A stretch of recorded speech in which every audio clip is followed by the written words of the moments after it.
Computer. Hello. And we're back. Yep, here we are. For some of you, it might have felt like only 30 minutes went by. No, 30 seconds if you're Ooh. binging these episodes. Can you imagine someone binging No. hours of our content? Well, we had feedback from one listener that said some of it went over their head. So, Yep. yeah, not your fault. So the listener, that is definitely not your fault. We like to name drop our Yeah, philosophy. if your initials are JCF, we got that feedback from you. And you may be blood related to one of us. Shout out to him. Typical. Yeah. You know But that's how MLMs work. They get the family first. yeah. Yep. Welcome to our MLM. If you'd like to be one of our downlines, just shoot us an email. We will send you something special in the mail just for listening. Oh my gosh. Okay. So we decided on spiral dynamics part 2 for today. And I feel ill prepared Same. because I listened to Rob Bell's podcast episode, Me, We, and Everything in Between, right? And he was like, you could talk about this topic forever. And I've been teaching about this for 12 years and all this stuff. And so I'm like, I just learned about it in real time on our last episode. So do I have the right to comment on the material? Imposter Oh, syndrome 101. seriously. But there's like, this is just a theory, and I don't really think there's any experts on spiral dynamics that are gonna We critique could your opinion. we could like split off and create our own denomination of spiral dynamics and make our own theory. Yeah, that seems to be how it goes Yeah. when someone does that. Can I be Someone's on the podcast? someone's interrupting our recording. We're gonna have to Okay. cut this. Okay, come in and look at the camera, and I'll decide whether to cut this out. Hi. What would you Oh, guys like to discuss today? We're I gonna. um, can talk about soccer. I can talk about servers and storage. I Does can it have to have topical. also, AI if questions? you have an AI question, I can do my best to. Oh, your battery's about to Yeah, die. because you just took the cord out of my Oh, studio, aka the corner of our bedroom. awesome. Hey, watch what Jennifer can do. She can spin around. Where's my desk? Okay, I'm gonna leave you guys alone, but I really hope Colin, hold on. What do you think AI would say about spiral dynamics? I had a whole conversation about spiral dynamics with Jennifer earlier. Yeah, I preempted a convo with him to try out on it before the podcast. So here's the thing that I say about spiral dynamics. If it's there for you to take and there's no one else that's willing to take it, then you take it. What color do you think you are? Red. Yeah, that tracks. Hold on. Apt analysis. Salespeople are red I have for one sure. more thing that I'll be back with here in a second. Oh my No, okay. gosh. I know what he's coming back with. Oh, what is it? A costume? Why would I wear a costume? I don't know. We may have to leave this in because how thrilling for our listeners that anything's possible on this Anything's. podcast. I'm on the edge of my seat right now. Like, you guys have costumes within reach. Okay. You're I'm gonna here for die that. when you see it. Oh no. Okay, this is definitely bonus content. Yeah. You're like, when we were bragging about our new microphones, you were like, we're gonna lose all our listeners. Like, do not go away. This is actually an interesting topic. Maybe. I think it was a fun twist. Okay, hold on. Before he interrupts us again, you were saying that something about spiral dynamics. Wait, what Well, were you? you said before we hit record, you said this is just gonna be a train. Oh, yeah. Yeah, that we're There's on. Yes. We're no It's a pressure to just like get to any targets of like talking about anything today. We're just going to see where it goes as we chat about it. And then I made the parallel because here's niche content that JCF will not understand. But if you knew what EMDR therapy was, you would know. An analogy is you board a train and then you just notice whatever you see outside the train and you go with it and you allow your self to observe what's coming between each set of the EMDR. So that's what we're going to do today. We're just yeah. going to You notice just what's there. You just watch it go by, and you can notice like how you're compartmentalized inside that safety of the train. So like whatever's outside, you're, oh my gosh, that is For animal. for those of you on audio, my husband. Woman! Okay. Woman! Okay. You only get 2 more seconds of interrupting this podcast, and we may cut you out. There's for anyone who's viewing this. It's out of control. He's in an animal costume from the Muppets with the red hairy top and a chain around his neck. And Oh, that chain is something. yeah, All this is right. what he uses for work. Okay, you're done. This no more interrupting. This What is cannot be his cannot job? be a norm. He's a salesperson, so he has to speak at a very high level with corporate executives and do attention-seeking behaviors to get people invested outside of the boring, like day-to-day office stuff. Oh my gosh. I'm about to press pause on the recording and give him a lecture. Next up will be marital problems. Hey, marital problems, everyone has those. Okay, that's your last time. Bye. Boundaries. A plus, Jennifer. Seriously. Okay. Okay. So you were saying it's like a train. Yeah, we're watching the material go by. Yeah. It can be helpful. So do you have somewhere you want to start? Well, I was just going to say that concept reminded me of one of the saddest parts of Man's Search for Meaning when Viktor Frankl was on that train and he saw his hometown. They were like going on the train through his hometown and like the Yeah. people wouldn't let him look out the window. Oh, that was really sad because it Yeah. was the first time he had seen it or anything in years after living in the camp.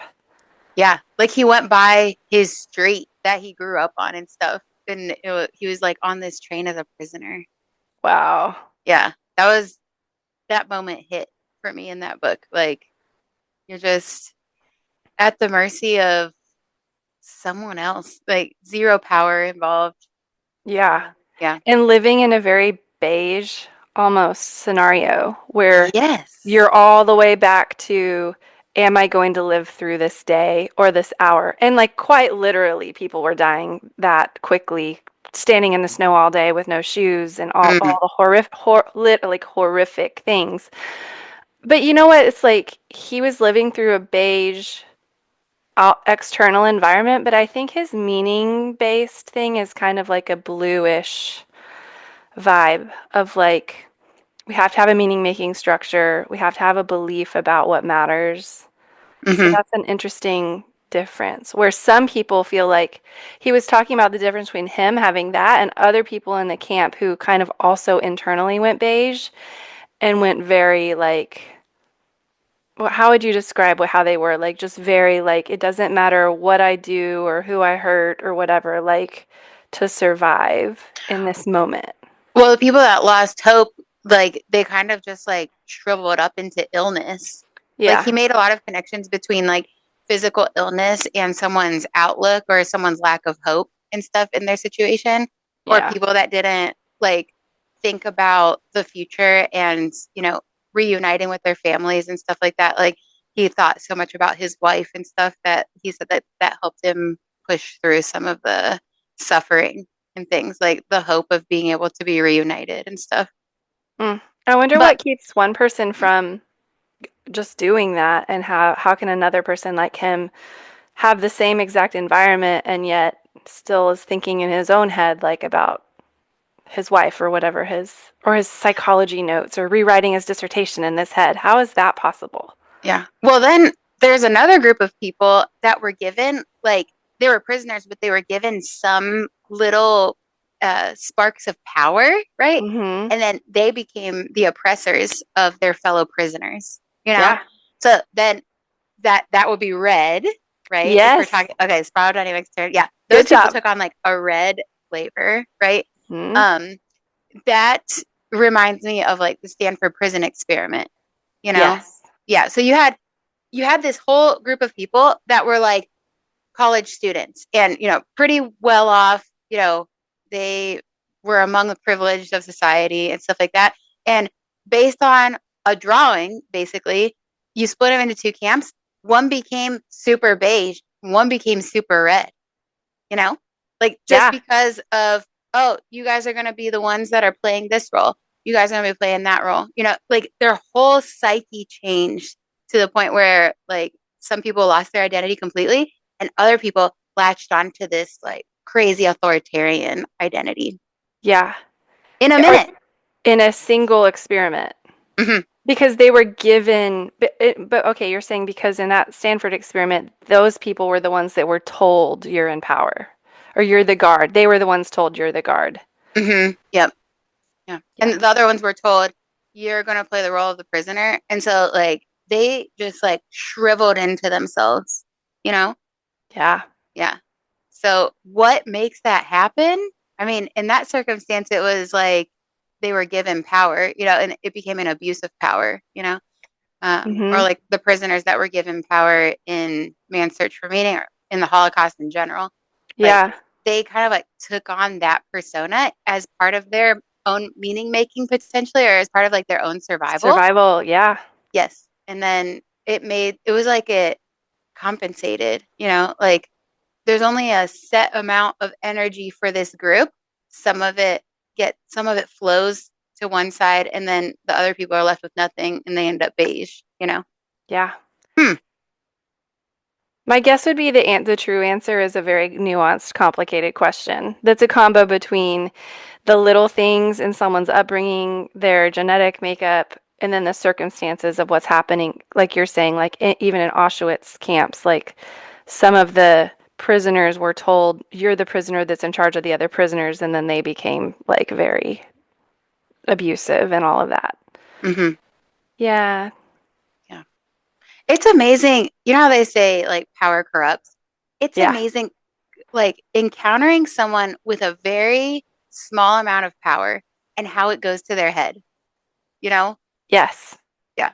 It like a school secretary, for example. Like, there's kind of like gatekeeping of documents or yeah, I'll pass that message along or something like that. And it's just like it's a very small amount of power, but like some people can just like turn it like they can just like have this air about them that's so intolerant of other people and it's so unhelpful and everything. Like or Yeah. HOA reps, very small amount of power. No offense, Jennifer. Some of us here have been on the HOA board. And some of us here have a t-shirt that says defund the HOA. Yeah. Very polarized. I had a But very successful run for the record. yeah. Yeah. It sounded like you did. And plus I saw the landscaping in your HOA, like in the beginning street, like that has that median. I was like, this is the work of Jennifer Bartley. Yep. Yep. Thank It you. was good. I Yeah. did I did spearhead the pool pergola being built, and it's still standing today. Nice. My legacy. Oh my gosh. Okay, well, I have a question I came in with. This is the one I practiced on Colin. It's Okay. sort of spiral dynamics, but it's adjacent. So, okay, here's my question. How do you feel about this following statement? In order to get what you need, you have to take it from someone else. Let me hold up. In order to get what you need in life, Mhm. you have to take it from someone else. Mm. So I'm There's like, no okay. no wrong answers, just a question. So my temptation with that is to start replacing words. So like in order to get peace in life, you have to take peace from someone else. Like, do I agree with that? I feel like taking peace from someone else would make me feel like things are even more chaotic. Inside. So it Yeah. would steal your peace to know you were taking from someone else. Yeah. Hmm. Yeah. All right. Well, that's one item. Which would maybe make you more green or others centered. I wouldn't disagree. I would think that would make you other centered because your own peace is connected to how you're treating another person. Hmm. Yeah. So now I'm thinking, all right, in order to get the bread I want at the store, I have to take it from someone else. Living in a society or like in my life where I've never taken the last loaf of bread from the store or like there's always a surplus. Every like at every point in my life, growing up in that position of privilege of like, I've never, I've never had to like take the last thing and someone else having to go without, you know, I don't know if I've experienced that. Um, let's see. Oh, when I was buying a house, they say when you buy a house, it's more stressful than getting a divorce, or it's more stressful than like any other life event, basically. So, when I bought my house, the market was crazy. Like houses were getting like 20 offers on them and stuff like that. So we went through like the roller coaster of putting in offers and then, oh no, someone else bought it with like cash outright. They got, they bought it with like 20,000 over with cash. Of course they chose them, And so in that case, it was like, someone else got what they wanted and they ended up like resolving their housing situation in a very hot market. So we ended up going without, you know? Yeah, Yeah. So like when we got our house, there's only one house to go around, per offer. exactly. Mhm. In that circumstance, yes, someone has to take and someone has to be taken from. Yeah. Uh-huh. Uh, let's see. So what, how does that have to do with spiral dynamics? Like what does the answer to that question give you? Like Okay, regarding, uh-huh. I'll tell you what my opinion is. In the color war, I like Mhm. that this is TM now. I've noted this a color war in our spin-off version of this, which we will of course sell and train people as coaches in Yeah. the downline for. Yeah. I think my hypothesis is that someone who is more green or even orange, maybe more green, is someone who would answer that question with more circumstances of no. Like, I don't want to live like that was your initial thing. Like, I don't think that in order for me to have my needs met, I need to take from other people. But I think that the honest answer from someone who's red would be, and I think they would probably say it more transparently, is yes. Mm. Especially I'm thinking more politically in this. Like Okay. Mhm. what's going on in our country right now, I think is a difference of core belief about n- what the resources are and how much of them we have to share or not share. And I feel Mhm. like the red people who trend towards red feel like there's people in our country who shouldn't be here and don't deserve a share and they need to be out. And in order to protect what they have as an individual, it's me versus you, and my safety is dependent on you having less. And I'm not even going to think about it if I'm red. I don't want to think about what that means for your life, but I Mm. know what it means for my life is in order to protect my needs, you cannot be here. Or you Mm. cannot have what you want because Okay. it's too much of a threat. But I think a green person is saying, in order for me to feel peaceful about life, I want all people to have fairness and equity and a chance and have the most basic needs met in their life. And that might mean that I live with a little bit less. And I'm willing to part with that and chance that. Mhm. So I think a green person would, if you wanted to make this like a psychological survey of like dinging where people are, I think you would see more people ding one way or the other based on what color they were the majority in. Okay. What do you Awesome. think? What do you think? Um, I feel like, the concept of the American dream, I think uh people who are like white Americans will say, right?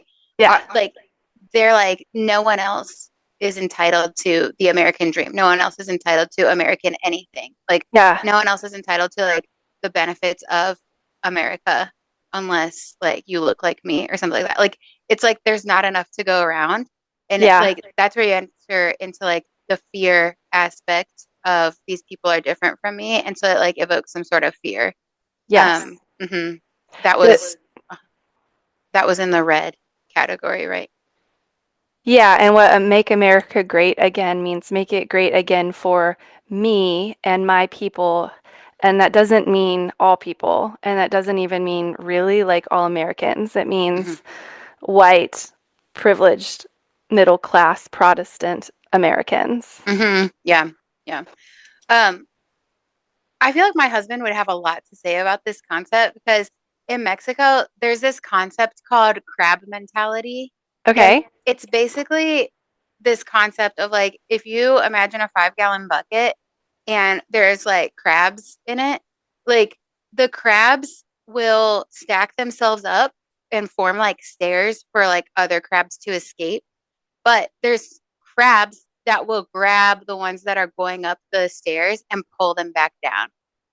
Oh, So yeah, in society, like in human society, it plays out of like envy, basically. Like you don't want to see someone else advancing, you know? So it's kind of like, you know, you might subconsciously like sabotage that person or like, you know, not celebrate their advances or something like that because it's more comfortable for you for all the crabs to remain trapped in the bucket like you are. wait. So We say that last sentence one more time. it is more comforting for those people to keep all the crabs trapped in the bucket like they are. Yes. Mhm. So that's why they pull the other crabs back down. Yeah, because they're like, I can't get out, so you can't either. It you see this when you're crossing the border, for example, like there's there's some like really mean border crossing agents and people that are just like you know, abusing that amount of power that they have. They're not flexible. They're not empathetic. And I think, you know, depending on what side of the border you're on, trying to like fill out paperwork and stuff like that, I Yeah. feel like it's like, you know, you're so privileged for you to have this visa and you can just like cross whenever you want. Like, I hate you for that. I'm going to make it more difficult for you today, Yeah. you know? hmm So that would be pulling someone back into the crab bucket. Basically. Yeah. When you're okay, I do wish your husband was here because it'd be fun to have his input on this question. Like, what do you think in Mexico? What do you think that the moral of that crab analogy is? Is it like telling you to be the crab that builds the bridge up the stairs, or is it noting that it's pulling people? Like, what? How do people use that term? Like in my circles, people that I interacted with in Mexico were like, you know, come on, celebrate other people's victories and, you know, Okay. let people move forward. Like, we as a society can't advance Okay. until we allow like people to actually like experience success and, you know, support them in that success and stuff like that. You Okay. know, so a lot of people that I dealt with, it was like, why would you sabotage someone's progress? Or for example, living in that country, seeing the amount of corruption that there was, like just with like traffic police officers, you know, stuff like that. It's like, why are we paying these bribes and stuff like that? Because we're just feeding into a society that like, you know, keeps everyone down. Like if there were less corruption in Mexico, the country would change so much for the Yeah. better. Yeah.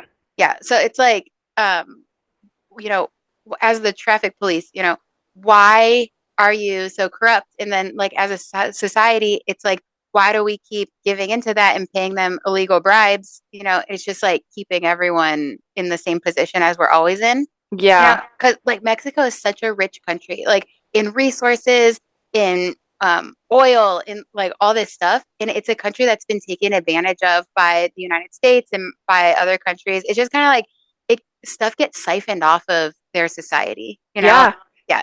hmm Yes, because are we all not? See, that goes to my question, I feel like, because the hmm question is, do I have to take from someone else in order to live the life I want, or in order to meet my needs, do I have to take from someone else? And like, as an American who's benefited from the unfair exploitation of Mexico in many ways that I'm sure I haven't been educated on, and I'm sure people like who like your husband would know like the other side of that story. hmm Like, even though I haven't gone and done any of that personally, like, it does impact my life and my privilege, hmm and it impacts other people in a negative way.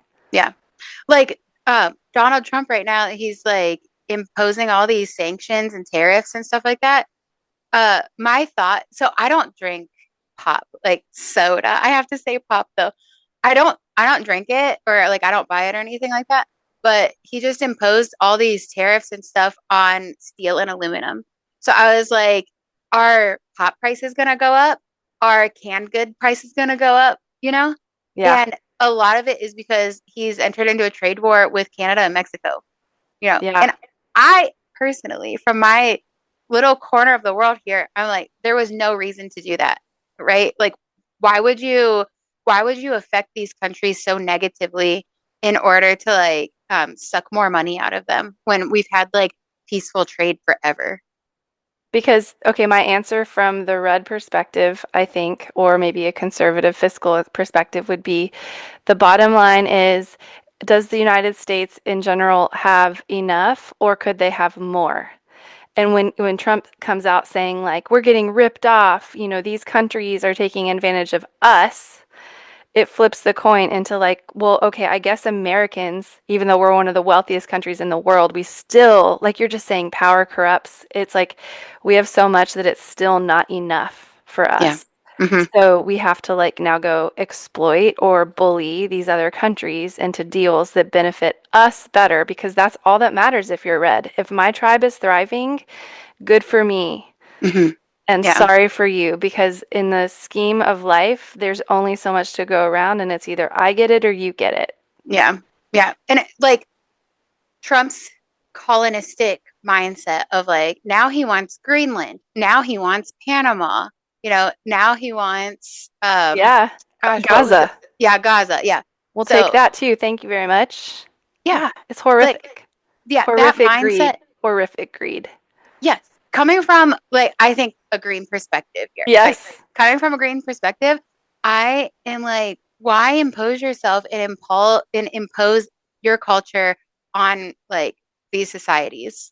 You know, um, I don't get it. And the United States has always done that. Like the United States destroyed El Salvador, basically. Like the United States has had its hand in so many disasters and stuff, and then just pulls out. And here we are eating all the bananas we could ever want and just, living our lives without worry of stuff, Yeah.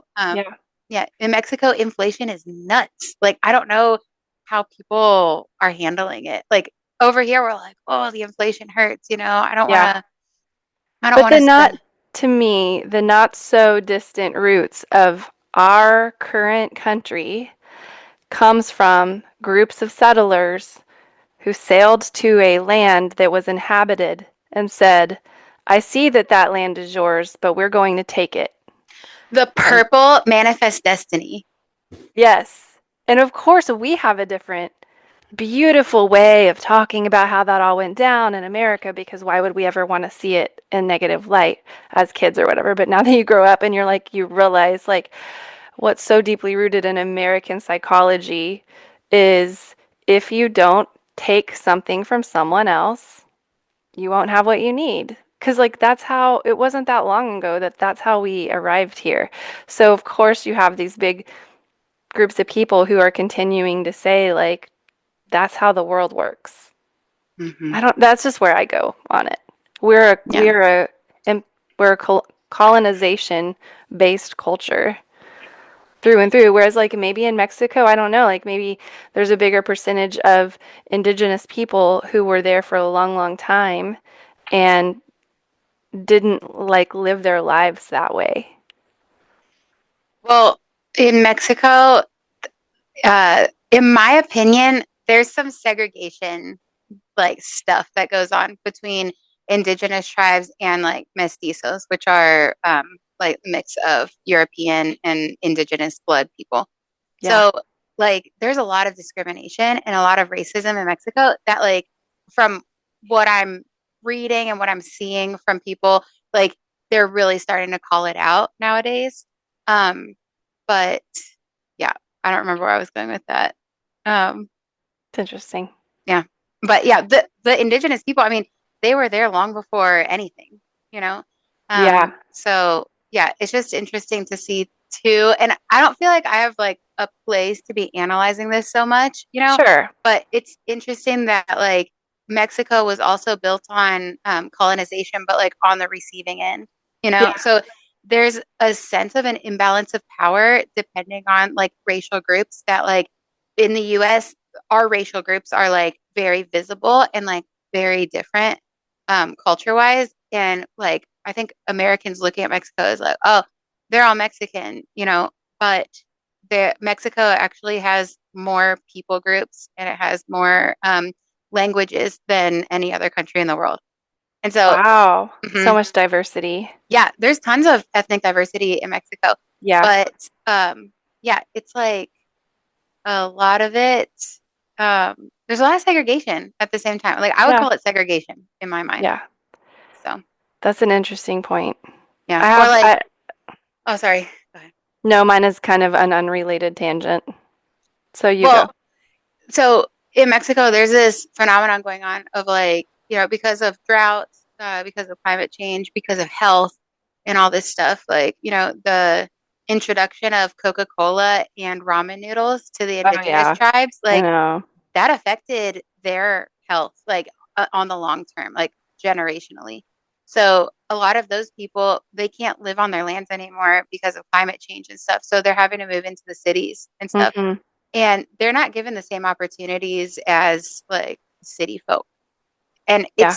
it's like blatantly obvious, but Yeah. at the same time it's like, oh, I'll give them a dime, and there's no real forward motion that I can see it. Well, I haven't lived in Mexico for years at this point, but it's just kind of like people are kind of staying where they're at, you know? Yeah. Uh, hmm Okay, I'm gonna bring it back to the spiral. Okay. So I think that if you look it back like individually, because that's why I like this model, because you're thinking about how does this apply to a large group of people culturally, and then how does it apply to one human who's a baby and growing? Like the red stage in a baby is when you are, I think of like the toddler who goes and he grabs a toy out of some other toddler's hands. hmm And then the parent comes and says, hey, that's not nice. They had it first. We have to share. hmm And then that child learns, and also the parent says, how do you think that would feel if someone did that to you? And the child starts to be socialized and learn that, like, hey, like, it's not all about me and I have to follow social norms, and like, hey, maybe it benefits me to think about this human across from me even though it's not me, and share my toy or whatever, or I got disciplined so I won't do it because I got disciplined. But then, like, culturally, you think about that with red groups, and you're like, where's the parent? Ah, Like, yeah. I was where's just the writing down, parent? I was just writing down what happens when the parents don't step in, Yeah. Yeah. Like Lord it of the doubles down. Flies. Lord of the Flies happens. Sure. Yeah. Yeah. It doubles down Yeah. on the vengeance or something like that, or it doubles down on, yeah, I took what was mine and I'm happy now. Kind of like reinforces it when parents don't step in. And it becomes a not very fun place for either one of those toddlers to play, because now they're just hitting and grabbing and hurting each other, and it's not a very fun play date for the kids. Yeah. So I'm using that as an argument for a little bit less red and a little more green in the world, because what kind of world do we want to live in Yeah. for peace? Ooh, that goes back to your earlier comment that like your peace is based on knowing other people are taking care of some. hmm Yeah. Hmm. I'm just like, the moms are just over there drinking wine and they don't know what's going on in the playroom. Some of the time, that is what is happening in real time. Yeah. Sometimes the kids just figure it out on their own because the It's moms just are tired. it's hard not to feel disempowered as a member of society.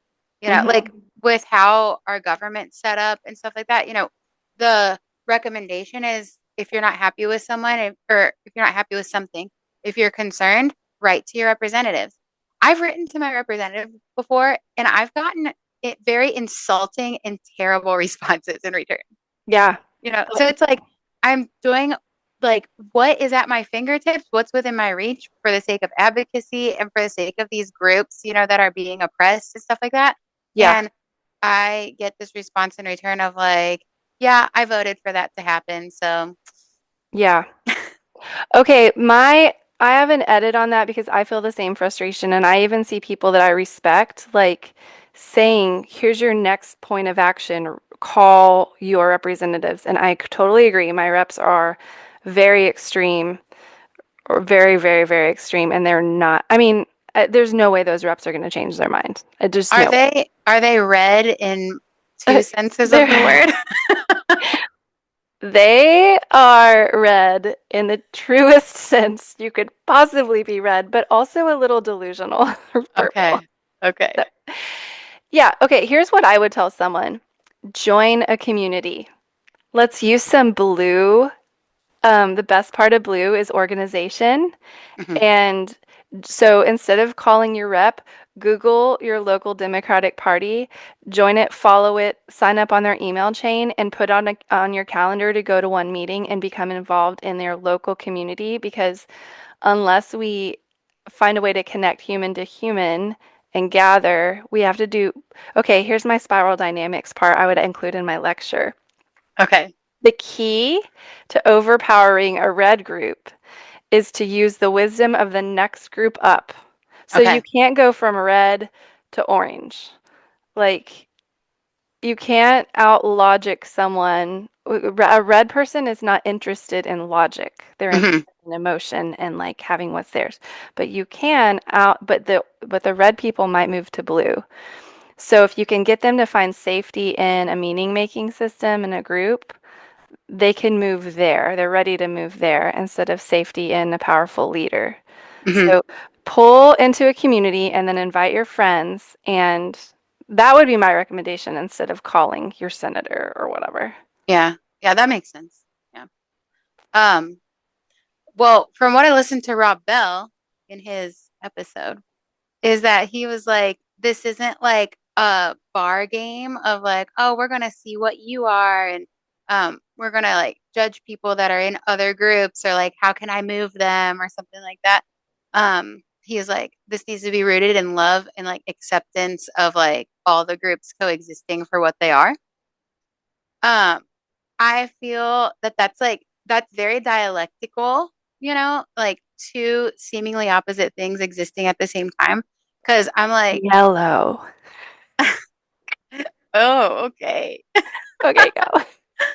very complex. I'm not to yellow or teal or what, those advanced ones, but I'm just like I sit with that discomfort because I see these groups that are like outwardly harming other people, and so it's like, Yeah.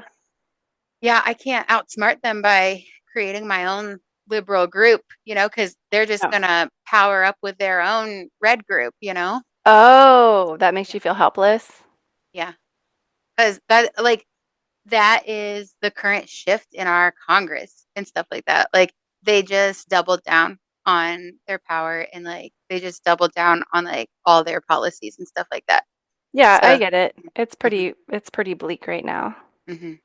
Yeah. But the dialectic in me, the dialectic application would be to radically accept the pieces of that we know we can't control, and we Hmm. have like objectively a very little leverage as one individual into the outcome of this. And then if you want to do something, apply spiral dynamics to whatever actions you can take, Yeah. and instead of making a phone call, join a group or whatever. Like, Hmm. Yeah. but you decide if you need to just like have peace about it and live your Hmm. life, or if you want to do something. Hmm. Yeah. For me, the buzzword is tolerance of those who are different. It's tolerance of the dialectics existing. It's just like, it's a lot of tolerance, but you have these specific groups or these people on specific levels that like tolerance feels risky to them. And Yeah. yeah, like having tolerance means they won't get what they need. Yes. Hmm. So I think that someone who's very red in the sense that they're very, very afraid that they're not going to be safe or get Hmm. what they need will respond to a message.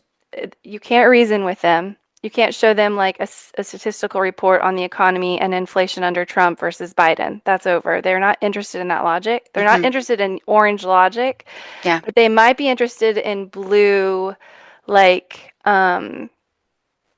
connectivity, safety in a group, Hmm. safety in like a different moral narrative. So like propose to them Like, I see that you're afraid, and also people have been afraid before. And let me tell you an example of how, like, I'm trying to balance objective safety with a different way of getting there. Mm-hmm. Yeah. So I don't know. It's hard for me because like I've been part of like some destructive groups, you know? Yeah, So anything I learned in those groups, I want to just like throw it out the window, you know, I because know. like they objectively sucked. And like the more I learn about power dynamics and like cult dynamics and stuff like that, I'm like, I don't hold on to anything that they taught. But I find myself like holding on to some of the teachings and it's like some of them can be just like objectively useful or, you know, some of the teachings were flexible even though the group was very high control. But I digress.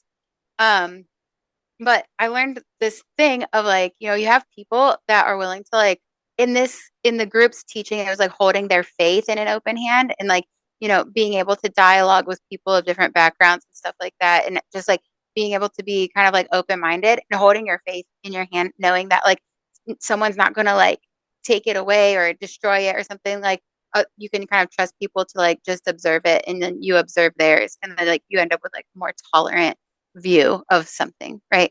Then you Yes. have people that like they hold their faith back here because they're so afraid that like someone's gonna take it away or someone's gonna do something to it. Like, you know, this is like Yeah. pre-deconstruction. It's like, you know, you Yeah. want to use like Pete En's metaphor, I think like you want to keep all your Legos set up. Like you want to Yes. keep At everything in all line because costs. yeah, if you take one Lego away, like the wall is not going to be the same or whatever. So Yeah. like people they're holding everything back out here. Yeah. And like I think it takes a lot of like development and stuff to be able to hold anything like out here in an open hand. Oh, for Like sure. your ideas and stuff like that or I don't know, your philosophy, your political beliefs and stuff like that because like that's how you grow by being like open with it and knowing like hey, I'm secure in that if light is shed on something, then we just get more truth about it, you know, and then we can figure out what to do, you know. But like if you're hiding stuff, then you can't have that opportunity to develop or even like entertain the idea of like these different levels and stuff. Yeah. So, So where does that put you? Because you started by saying it's hard to trust groups or trust any pieces that you got, like because of the fact that they were so destructive. So do you put yourself as holding it back here, like protectively, or do you feel like you're more open? well, it's just been it could be on a day like today on this Yeah. Wednesday, you Uh-huh. know. Today, I in I this might moment. be I might be holding it somewhere, you know, like I Okay. come to the flexible philosophy podcast and I'm Hmm. just like, yeah, let's look at it, you know, I could admit that I'm wrong or something, you know. But with me being like, you know, I don't want any involvement with anything resembling anything that might look like that, you know, I might Okay. be holding it back here, you know. But then Oh, I'm oscillating over here. I'm like, Stephen Hayson has his really healthy Jewish community that he's involved with. Like he was able to leave a high control group and, you know, be able to kind of like develop faith and stuff that's like okay. Okay. Okay. affirming to Okay. him Yes. and his background. So I'm like, if he can be involved in a faith community, maybe I could. But then I'm like, I was before, and Got it. those people just like cross the line. And like, what if it happens again? You know, that's Yes. always the thing. Yes. Yes. Yes. That's when I find security with so much orange, you know, because I don't think it's likely to happen again because like I've pulled back the curtain on the Yeah. whole like emotional process of like submitting to a leader or, you know, just like blindly following stuff, you know. Yeah. That though, having like pulled that back, it doesn't make me the most popular person when I'm like, you know, in these circles of like, you Oh, know, really? maybe You're not the most loved in a conservative circle? no, no. I would never know what that feels like. My Not in gosh. the deep south on Facebook groups where I know like kids like my school nurse does not like me. She's seen my posts.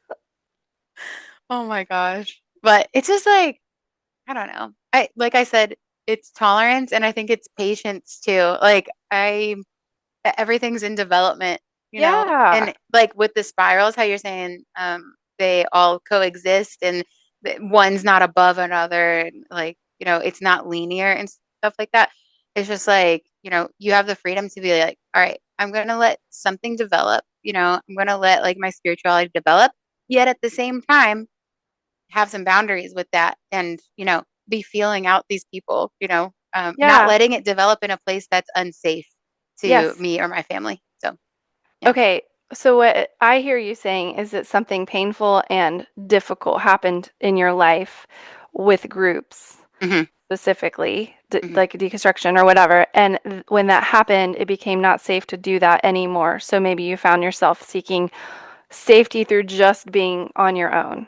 Like, Hmm. I don't want to, so you're holding it back there. Like, I don't want to try that again. What if it happens Hmm. again? I'm not doing it again.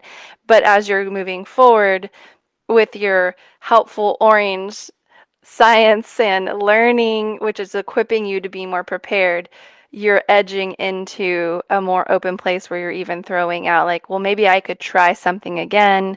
And if it doesn't work, it doesn't work. And I'll be Yeah. okay. And I'll be okay versus like the very closed off, like I can, which I relate to so deeply. Like I Hmm.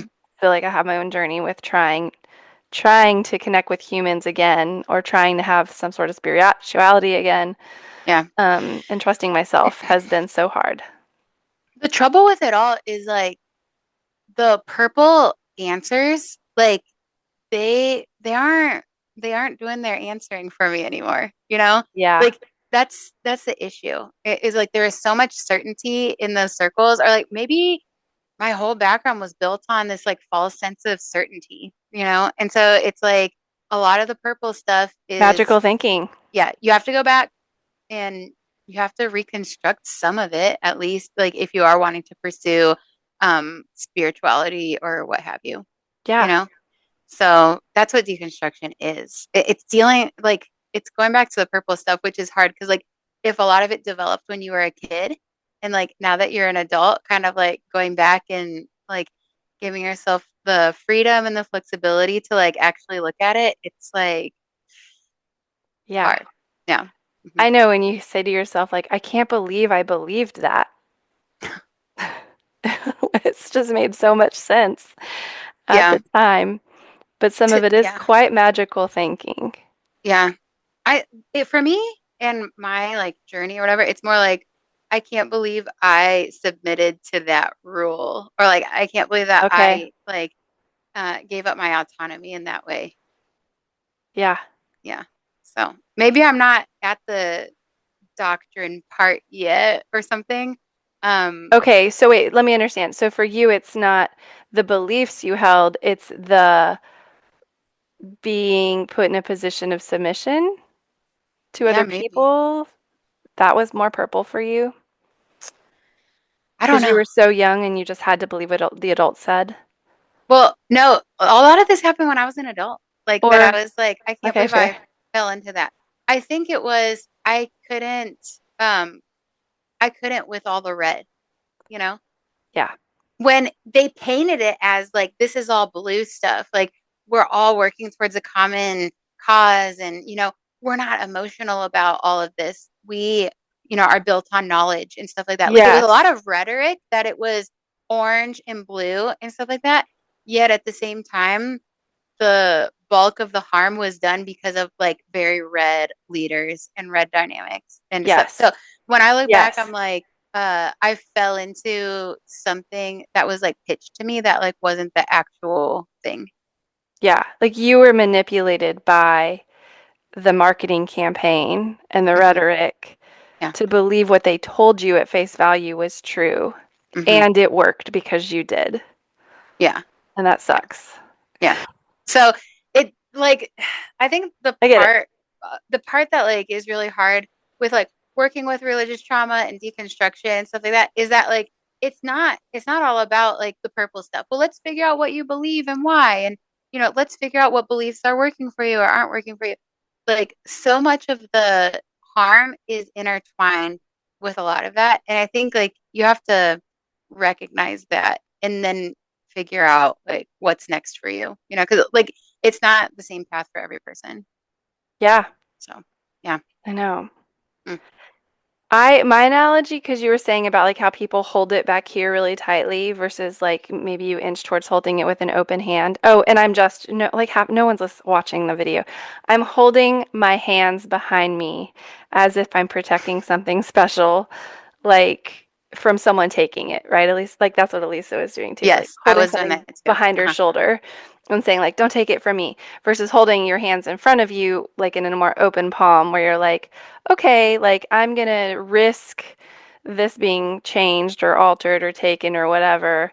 And I know that if it does, I will fix that later. Hmm. Hmm. But my analogy in therapy for that was like a part of me that was holding a snow globe, and I was so in this inside the snow globe was like everything that mattered to me, like family, dreams, safety, and it felt like it being it wouldn't be taken, but it would drop and be shattered. And like the Hmm. visual of a glass snow globe filled with water shattering was so like visual for me that it that's what deconstruction felt like to Hmm. me. That's what a faith crisis or that's what life crises. That's what cancer feels like some days. And but what I think I learned and am learning is that um that loss is true, but we inch toward holding it more open because you realize that like whatever was good in the snow globe or whatever you need, like you can rebuild.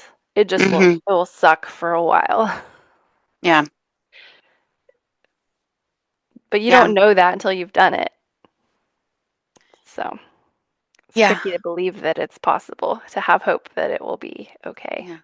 It's kind of like embracing the crisis and accepting the news for what it is, or, just like leaning into doubt. I feel like Yeah. we're not encouraged to do that in a lot of spaces. Yeah. Tolerating the distress Hmm. Hmm.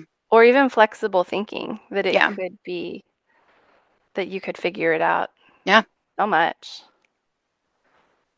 Well, we solved that. Well, there we are on the train. Yep. Just watch it go by. We had no control. We were not even driving it. I don't know who was driving. Yeah. Fate? The bus driver. Oh, man. Everyone, after you're done listening to this, Oh, go listen yes. to Bus Driver 2 by, It All Matters After All by Cademan Call. Or no, it is called Bus Driver too, I think. yeah, Derek Tatum Webb. and Call. Derek Webb. Oh, yes. Okay. Please go listen to Oh, that. This is our theme song of the year for oh my Jennifer and gosh. I. It's Yes. good. Yep. So, Turns out. Okay, I'm going to give you a preview because it's my favorite and I want people to. Oh, do you have to decline it too? no, I don't. Okay, well, then you have 1 minute for me to preview. Derek Webb wrote Bus Driver, and it's about a bus driver just going around town doing his quote, meaningless job. People get on and off the bus and no one cares. And he wrote that in his CCM Christian days. I don't even know why it was kind of unrelated to Christianity, but I'm sure there was some sort of pull. And as the theme is like, it, I'm just a bus driver. What does it even matter? Or something. And then the next song was post deconstruction, and he rewrites the story of the bus driver. And the bus driver is now retiring, telling you every story about every person who's been on his bus and what their lives are like and what has happened in their lives. And they're celebrating him. And he says, I guess it just matters. I guess it matters after all. And I Yeah, have just chills. showing up. Yeah. You never know the Showing lives you touch. You never know the lives you touch Yep. when you just show up. Yep. Oh, it's so good. Well, if you listen to the end, our Yep. Bonus to the listeners, listener that's made it this far. yep. So enjoy our recommendation for a song, and we'll catch you next time.